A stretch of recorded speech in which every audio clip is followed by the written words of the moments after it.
Hello everyone. তো আজকেও order করা জিনিস কিছু আসলো, তো দেখাচ্ছি। আমি একে একে সব কেটে নিয়েছি। এটা হচ্ছে বটি, বের করে দেখাই, দাঁড়াও। এই দেখো, এটা হচ্ছে বটি। আমি বটিতে তো তেমন একটা কিছু কাটি না, রাখা থাকে টুকটাক দায় দরকার পড়লে। ফোল্ডিং এদিকে নারকেল করে যাবে, আর এটা কাটা যাবে। আমার বটিতে খুব ভয় পাই যদি হাত কেটে যায়, তো তাও অনেকটা বড় হয়ে গেছে। আমি ছেলেকে বলেছিলাম একটু ছোট আনলে অর্ডার করলে হতো না, তো বললো না এটাই ঠিক আছে, থাক। আর এখানে আছে হ্যান্ড ওয়াশ রাখার, দেখাচ্ছি খুলে। এই দেখো, এটা হ্যান্ড ওয়াশ রেখে আর ওয়ালের গায়ে রাখলে ভালোই লাগবে। আর এটা মনে হচ্ছে সাবান রাখাটা, খুলি।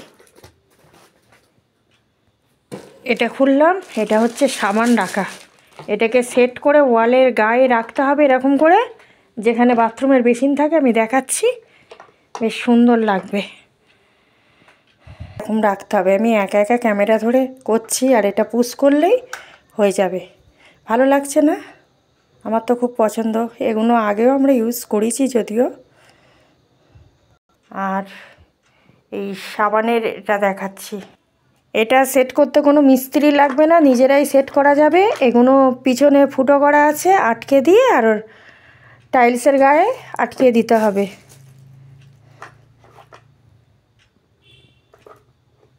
এই দেখো, এটা বাথরুমের বেসিনের মাথায় এরকম করে রাখতে হবে, যেন জলটা বেসিনের ওপরে পড়ে। নিচে ফুটো করা আছে, ভিতরে কি আছে একদমই দেখা যাবে না। সাবান রাখলে এরকম উঠে অটোমেটিক আটকে যাবে। আর এই যে এখানে একটা হুক মতন আছে, এটাও তাই। গার্ডার রাখার প্রয়োজন হলে এটাতে রাখা যাবে, আবার আটকে দিয়ে আবার ভিতরে ওটা অটোমেটিক ঢুকে যাবে। একদম ঠিক এর বেসিনের মাথায় রাখতে হবে, যাতে জলটা বাথরুমে না পড়ে, স্লিপ হওয়ার ভয় থাকবে তাহলে।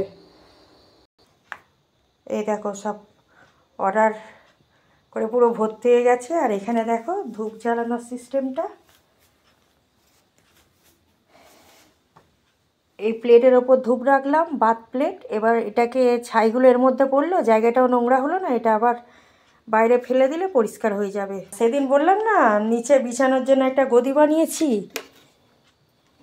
কার্পেট তো আছে বেশ কয়েকটা, তো ওই গদি দাদা বললো এগুলো নিচে বিছালে বেশ কমফোর্টেবল, বসেও আরাম পাবেন। খুব বেশি তুলো দিইনি, অল্প তুলোই বানিয়েছি। প্লেনের আওয়াজ পাচ্ছে, একদম নিচে দিয়ে প্লেন যাচ্ছে, শীতকাল তো। তো ভিডিওটা আর বড় করছি না, ভিডিওটা এখানে এন্ড করছি। সবাই খুব ভালো থেকো, সুস্থ থেকো। Good night.